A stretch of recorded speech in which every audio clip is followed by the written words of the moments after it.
If this phrase is used today, it's usually as a playful archaism. A teasing father may introduce his son, saying, "That's my boy, the fruit of my loins," at which point the son will be mortified. But actually, it's a great compliment. There's only one person in the Bible who is specifically referred to as the fruit of anyone's loins, and it's Jesus. Let's get the context for this phrase, the fruit of my loins, and it's the day of Pentecost. 50 days after Jesus rose from the dead.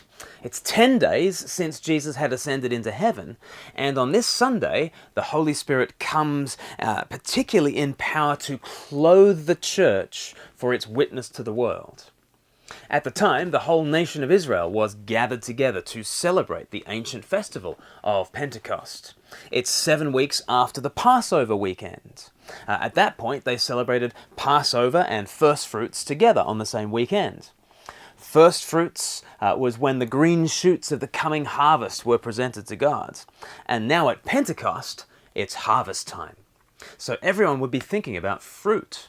And Peter is about to tell the crowds, Jesus, the first fruits from the dead, has guaranteed a bumper harvest of new life. And Peter will tell people, come and be gathered into this great global harvest. That's the meaning of Pentecost.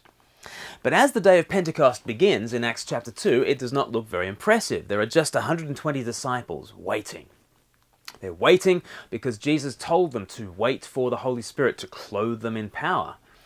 And then it happens, like fire falling. The Spirit fills them in a special way, and they all start speaking to the international gathering, such that each listener hears them in their native language. It's a wonderful miracle for Pentecost.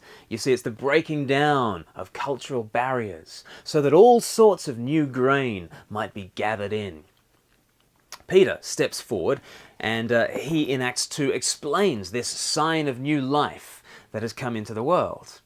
First, he does it by quoting from the prophet Joel, and he explains how the ancient prophet predicted this breakdown of all the old barriers. The end times are now upon us, says Peter, just as the scriptures foresaw.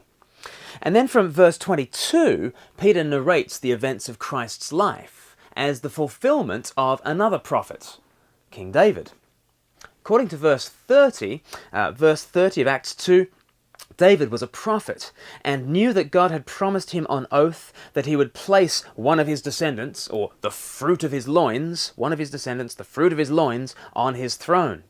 Seeing what was ahead, he spoke of the resurrection of the Christ, that he was not abandoned to the grave, nor did his body see decay. So this is so important to understand about the Psalms, okay? The Psalms are not ultimately chronicling David's own experiences of suffering and glory. King David knowingly put words to the experiences of the Messiah, who would be the fruit of his loins. David looked forward to his seed, his offspring, who would be planted into the ground, who would be then raised up again by God and become a fruitful vine for all. People commonly talk of living on in their offspring, and David was someone who could really trust in that. That's because Christ, his offspring, his seed, was the first fruits of a bumper crop of resurrection. He really can live on in his progeny. But here is the true meaning of Pentecost. At Passover, the seed of David, died. On the third day, he rose again, the first fruits of all those who have died. 1 Corinthians 15 verse 20, the first fruits. And then, on the basis of this first fruits, the world can now be grafted in to find new life, where before there was only death and barrenness.